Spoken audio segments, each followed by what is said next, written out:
Pacific Ocean, 1932, early morning. Lieutenant Commander Tameichi Hara stands on the bridge of his destroyer, binoculars pressed to his face. He's watching the white wake of a torpedo, his torpedo, as it races toward the target ship, 2,000 meters distant. The crew holds its breath. The torpedo runs true, the angle is perfect, the calculations are flawless. The wake passes under the target, clean miss. Again. Hara lowers the binoculars. His jaw tightens. This is the third year he's been doing this. Every week the squadron goes out for torpedo practice. Every week he fires. Every week he misses. At first he blamed himself. Trained frantically, studied until he could estimate target speed and distance at a glance. Checked his judgments against instruments, always accurate, still missing. And watching other destroyer torpedo officers, he realizes something crucial. They're all missing too. Hits are pure chance. The entire Imperial Navy's torpedo doctrine is fundamentally broken. Most officers would accept this. Shrug, move on. That's just how torpedoes work, they'd say. Hara doesn't accept it. Over the next months in his cabin, after long watches, he fills notebooks with calculations. Thousands of them. Algebra, geometry, trigonometry, calculus. He's analyzing every variable. The 20-degree spread pattern, the 2-second interval between each of 8 torpedoes, the hyperbolic curves of destroyers moving at 30 knots, the evasive maneuvers of targets. The work consumes him. When Captain Nagumo encourages him to prepare for staff college, Hara can't concentrate on the study materials. His private project is too important. He fails the entrance exam. But in mid-1932, he completes the project. The published results create a sensation in the Imperial Navy. Military organizations don't change doctrine easily. Career officers trained in old theories resist anything new. But Hara's mathematics are irrefutable. The torpedo manual is scrapped, replaced with one based entirely on Hara's work. Within a year, torpedo marksmanship improves throughout the entire Navy. Hara becomes the highest-scoring torpedo officer in the service. At age 33, he's one of the youngest commanders in the Imperial Navy, promoted ahead of classmates who made it into staff college. But the real game-changer arrives in 1933. Rear Admiral Kaneji Kishimoto and Captain Toshihide Asakama at the Kure Torpedo Institute announced their breakthrough. An oxygen-fueled torpedo. The specifications are stunning.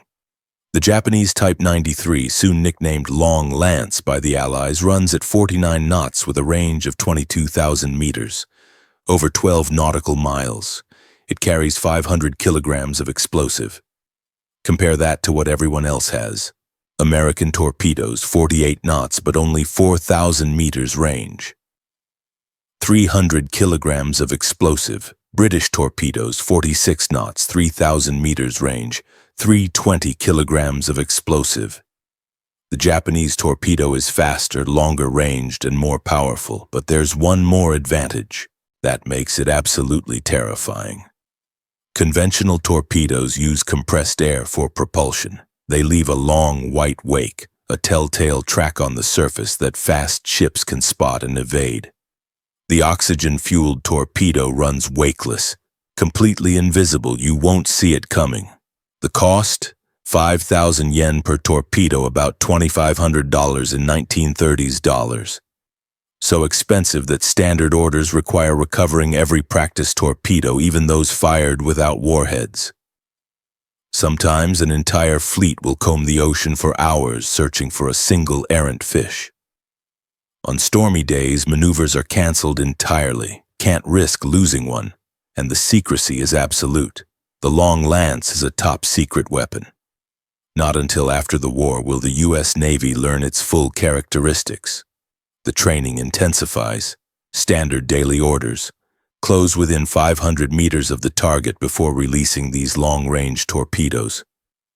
Nobody actually does this in practice. Too dangerous, and a high-speed destroyer can't slow down quickly enough to avoid collision. In reality, they fire at about 2,000 meters in maneuvers. In actual warfare, the average distance is probably 4,000 to 5,000 meters, which still outranges American torpedoes by thousands of meters. The introduction of Hara's doctrine combined with the long lance transforms Japanese destroyer officers. They're no longer concerned about numerical disadvantages dictated by disarmament treaties. They realize the supremacy of the Japanese destroyer fleet. They believe, with good reason, that destroyers will play a major role in any war to come. Ship design improves steadily. Training becomes more strenuous than ever. From 1933 through 1941, the Imperial Navy practices, refines, perfects. 8 years of intensive preparation. What they fail to reckon with is the miraculous development of electronic weapons by the United States. But in December 1941, that seems impossibly distant. December 7, 1941, 7:55 a.m. Pearl Harbor. Japanese aircraft launched torpedoes, modified Type 91s designed for shallow water, slam into Battleship Row. USS Oklahoma takes 4 torpedo hits. Capsizes in 12 minutes. USS West Virginia takes 6 hits. Settles upright on the harbor bottom. USS California takes 2 hits. Begins listing, eventually sinks. USS Nevada takes 1 torpedo hit forward, then battles to escape the harbor through a storm of bombs. The aerial torpedoes are devastating, and they're backed by years of training, elegant tactics, faultless strategy, and magnificent esprit. The Japanese are confident. They expect a swift war. Western democracies are degenerate, they believe. A few quick defeats will demoralize the Americans. Washington won't surrender, but they'll negotiate a favorable peace. It's a reasonable assumption based on their weapon superiority. Meanwhile, the Americans are discovering their torpedoes are garbage. Early 1942, somewhere in the Pacific, a U.S. submarine commander watches through his periscope as a Japanese merchant ship passes, fat and slow. Perfect target. Range, 800 yards. Fire 1! The torpedo leaps from the tube. Everyone in the control room counts seconds. They see the bubble path. Watch it run straight and true toward the target. Wait for the explosion. The wake appears on the far side of the ship. The torpedo passed underneath. Too deep. Fire 2, fire 3. Same result. Both run deep. The merchant ship sails on, oblivious. This scene repeats across the Pacific. Submarine commanders fire, watch their torpedoes fail, submit angry reports. The Mark 14 torpedo, America's primary submarine weapon, has problems. Lots of them. Depth control failures. The torpedoes run 10 feet deeper than set. Premature explosions. They detonate before reaching the target. Duds. They hit but don't explode. Circular runs. Some torpedoes turn back toward their launching submarine. The USS Tang, commanded by Richard O'Kane, fires a torpedo that circles back and sinks her. O'Kane watches the phosphorescent wake curve around in the darkness.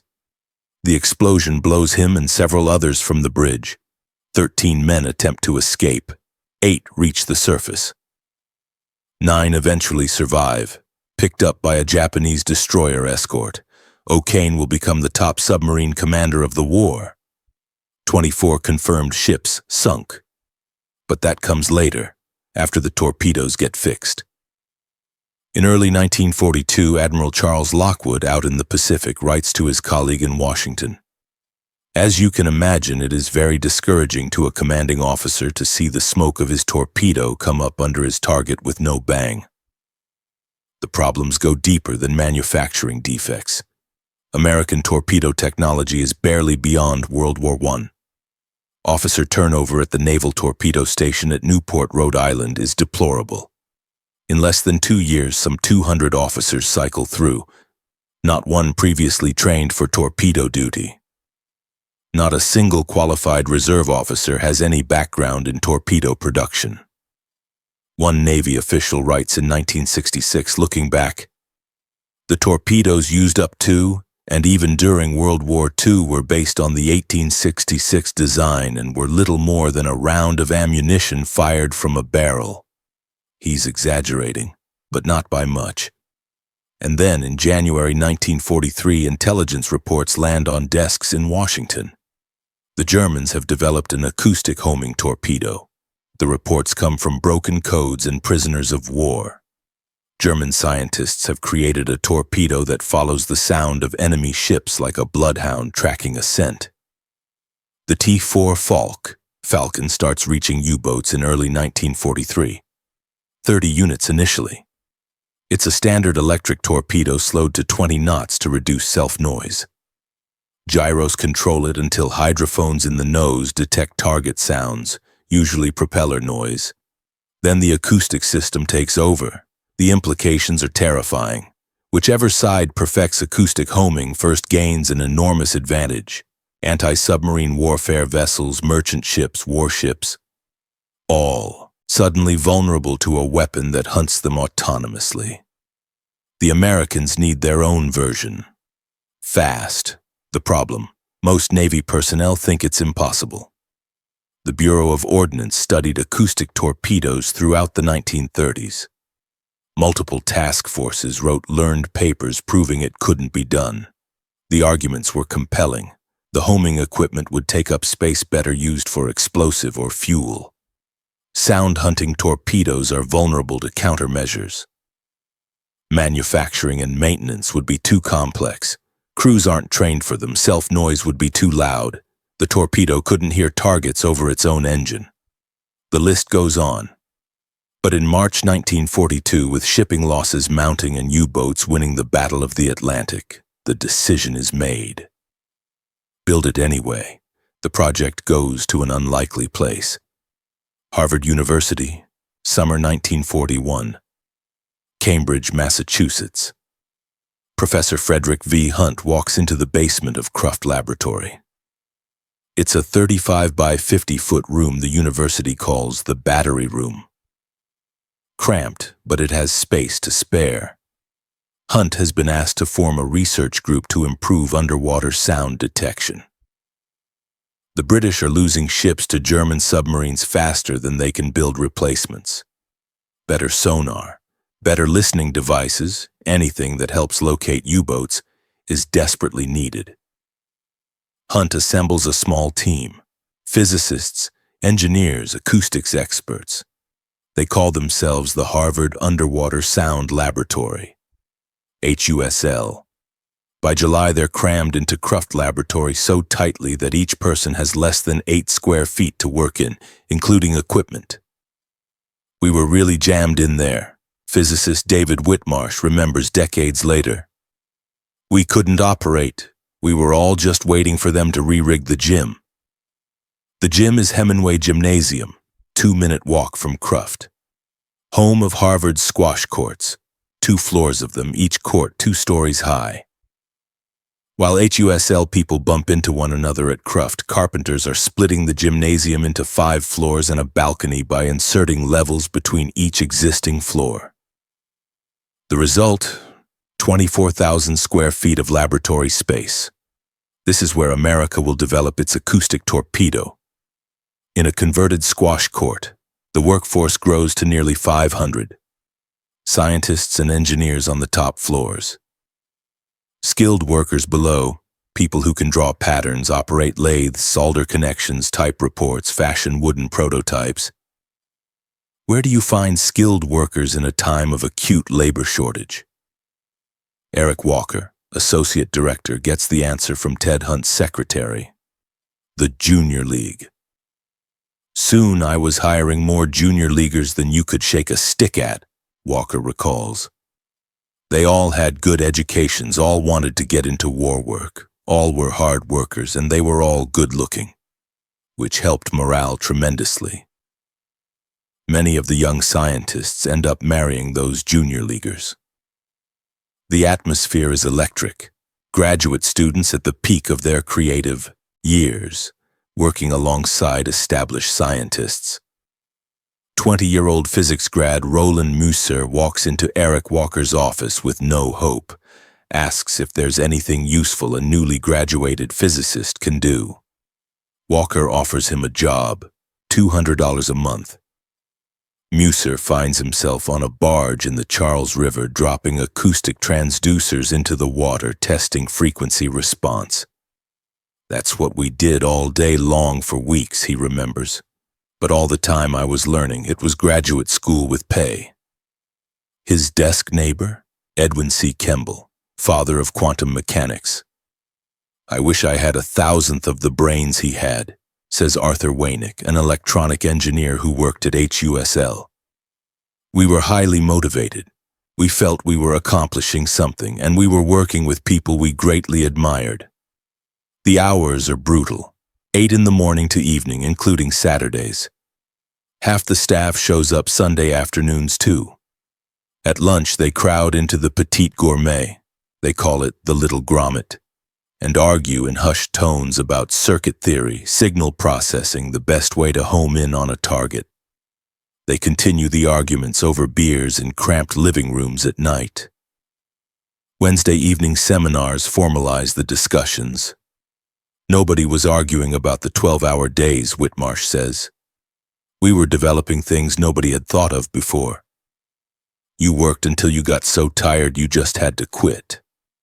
They're young, mostly unmarried, transplanted to Boston. This is the most exciting period of their professional lives, and the work is urgent. Every morning the newspapers report shipping losses. 1 or 2 ships sunk overnight along the East Coast. Daily reminders that there's a war on, that U-boats are winning. The Navy keeps up constant pressure. We were told what the shipping losses were, Walker remembers, and we were told you've got to do something about it, or by this damn fool mine that you're working on, which the Navy didn't think was ever going to come into production. In March 1942, the Acoustic Torpedo project formally begins. The problems seem insurmountable. First, self-noise. A torpedo is loud, really loud. It has a turbine spinning at high speed, propellers thrashing water, a body moving through the ocean at 20+ knots. How do you make something that noisy hear anything else? The physicist in charge of noise reduction, Harvey Brooks, later puts it bluntly. It is difficult to imagine a less promising location for a sensitive hydrophone than a position close to a compact, high-speed steam turbine delivering more than 100 horsepower through brass gears to 2 small propellers thrashing the water in opposite directions. Second, ocean noise. Many things in the ocean reflect sound waves besides submarines. The surface, the bottom, clumps of seaweed, bubbles, fish, schools of plankton, thermoclines, layers where water temperature changes. Any of these can produce echoes that mask the target or confuse the homing system. Third, weight. The prototype must float, not sink. We had only about 7 pounds of positive buoyancy and 700 pounds total, recalls Clifford Mannell, one of the GE scientists. Our equipment could weigh only 50 pounds. If it weighed 57.5 pounds, the torpedo never came back. Any bright idea had to be bright and light. Fourth, ruggedness. The trick was to get something that would withstand the shock of being dropped from an airplane and hitting the water, says Arthur Wainick, HUSL electronic engineer. The water impact generates forces up to 700 Gs. His testing procedure for prototypes sometimes sidesteps sophistication. I remember that one of the first tests was to lift it 2 or 3 feet off the concrete floor and drop it. If it continued to work, then it was all right. Fifth, temperature and pressure. Components must operate with minimum changes when subjected to sudden immersion in cold water and increasing depth pressure. Sixth, size. Everything, transducers, receivers, amplifiers, steering mechanism, power supply, has to fit inside a 19-inch diameter cylinder. Standard destroyer sonar occupies the space of 3 chests of drawers. The problem, putting that much equipment into 1 or 2 cubic feet. It's impossible. They do it anyway. Summer 1942, Lake George, New York.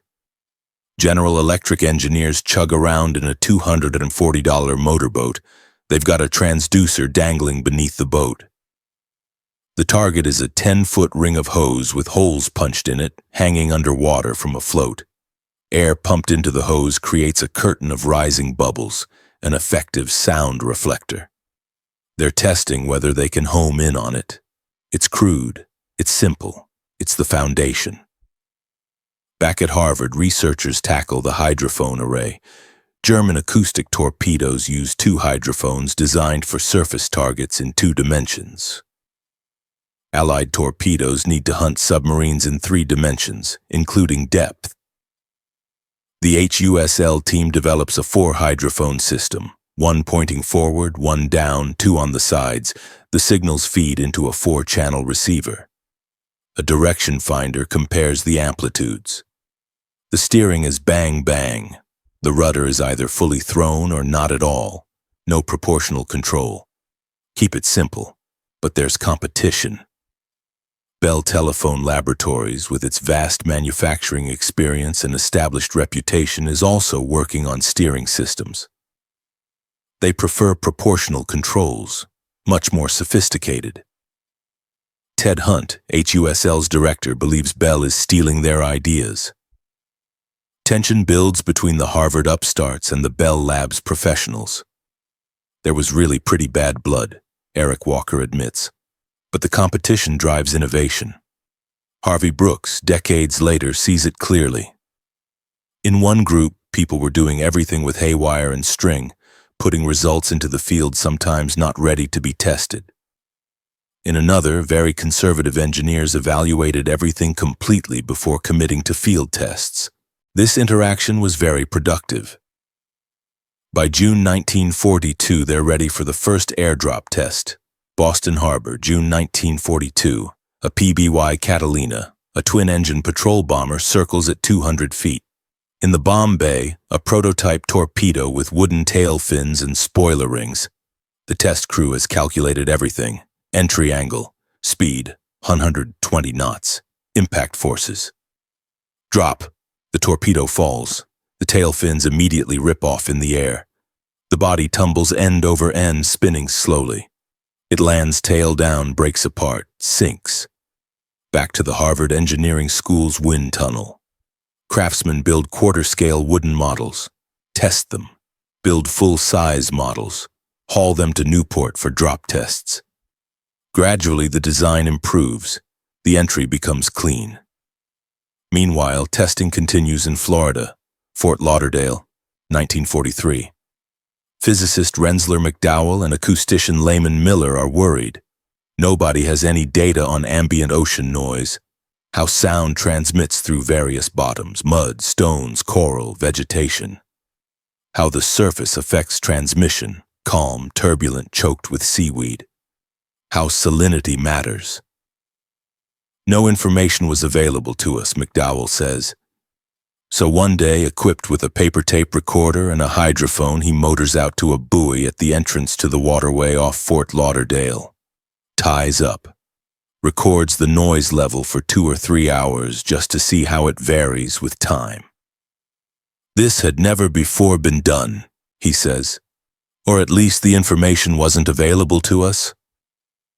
It's basic research conducted under wartime pressure. Figure it out as you go. The testing gets more sophisticated. They drop hydrophones to measure torpedo noise as prototypes pass. They use a noisemaker, a motor-driven corrugated cylinder with chunks of metal tumbling inside, hanging in a wire cage 50 feet underwater. From a glass panel in the bottom of a boat, they watch torpedoes curve in. Glance off the cage, veer away, re-attack. Strike again and again until the timer shuts them down. More than one boat is lost when an errant torpedo circles back into the hull. And then there's the railroad incident, late 1942, New York City. Layman Miller is escorting a prototype torpedo to Florida by train. It has to go by rail and he's supposed to keep it in sight at all times, but the railroad won't let him carry a torpedo into his sleeper car. It won't fit through the door anyway. They insist on putting it in the baggage car. They won't let him in the baggage compartment. In New York, the Torpedo has to transfer from Grand Central Station to Pennsylvania Station to continue south. In the transfer, it gets lost. Miller spends the entire night going back and forth between Grand Central and Penn Station, searching through baggage cars. I found chickens, and I found florist boxes, and I found caskets, he remembers, but it wasn't until the morning hours that I finally found my Torpedo. This is American weapons development in 1942. Brilliant minds, desperate improvisation, torpedoes lost in railroad stations. Somehow it works. By August 1943, 18 months after the formal project start, pre-production models are ready. Western Electric's Kearney, New Jersey factory receives authorization to begin production. Order 5,000 units. GE furnishes propulsion and steering motors. Bell Labs completes the proportional steering design. Their system is chosen over Harvard's. Ted Hunt is furious, but Harvey Brooks is philosophical. In retrospect, we were brash youngsters, he admits. The Navy's decision was probably correct. The weapon is designated Mark 24, code name Fido. But to maintain secrecy, it's officially called a mine. Aircrew are told they're dropping mines, not torpedoes. If anyone asks, that's the story. In May 1943, Fido claims its first kill, U-436, then U-266, U-257, U-760. By war's end, acoustic torpedoes will sink 37 German submarines, 18 months from formal start to combat kills. Meanwhile, in the Pacific, the Japanese Long Lance continues its dominance. Commander Hara, now in his destroyer Shigure, participates in night actions throughout the Solomons campaign. The Long Lance performs brilliantly. Wakeless, long-ranged, devastating. Hara himself sinks 3 American destroyers using the close-range doctrine he helped develop. But by late 1943, the war is turning. American radar gives them targeting advantages at night. Japanese destroyer losses mount. Crack pilots who should be training the next generation are dead. Radar development, neglected too long, can't catch up fast enough. In December 1943, Hara is ordered to Sasebo. He expects to return to the South Pacific. Admiral Samajima said he needed him, was awaiting his return. Instead, headquarters assigns him to the Naval Torpedo School. Hara is infuriated. Shore duty, teaching, he wants combat. The Rear Admiral explains, "You once revolutionized the torpedo doctrine of the Imperial Navy. You are now expected to revolutionize a phase of surface doctrine and tactics." The new assignment, train torpedo boat crews. Japan, with its preoccupation with big ships, never developed torpedo boats. Now, appalled at American PT boat success in the Solomons and the rapid attrition of Japanese destroyers, the Navy is rushing to build a torpedo boat force. But they're years too late. On January 10, 1944, Hara formally becomes senior instructor at the Torpedo School. His students, 100 college graduates who originally volunteered for flight training. After 3 months of preliminary air training, they were all switched to surface assignments, simply because airplane production couldn't keep pace. They're serious and enthusiastic. But they're complete amateurs. Hara quickly discovers that teaching professionals and teaching reservists require different approaches. In teaching professionals, I was very stern and never hesitated to criticize ineptness. The professionals all had years of training and experience, but my present group of reservists were like caricatures of students. I found it of no use to scold no matter how clumsy and stupid they were. The equipment is worse. 10 small dilapidated torpedo boats barely capable of making 18 knots. Hara prods the Admiral daily for better ones. They arrive slowly. The first new boat appears in February 1944. Hara tests it, returns to the pier, and erupts. "This is no torpedo boat. It is nothing but a barge. This scow would be of no value in a real fight. The designer, visibly pale, explains apologetically that the boat is equipped with an old airplane engine. We simply cannot produce the new engine needed for this type of boat. There are too many bottlenecks, including a critical shortage of materials. Only about 200 boats are eventually produced under the emergency wartime program. All equipped with old aircraft engines, none make better than 25 knots. Their V-shaped hulls of steel or wood are 45 to 55 feet overall. Crew of 7, armed with 2 small torpedoes and one 13mm machine gun. Hara finds it painful to consider that the nation which produced the world's greatest battleships is unable under pressure to produce a single satisfactory torpedo boat. When his first class of 100 students graduates at the end of April 1944, Hara's remarks make Admiral Omori and his teaching colleagues unhappy.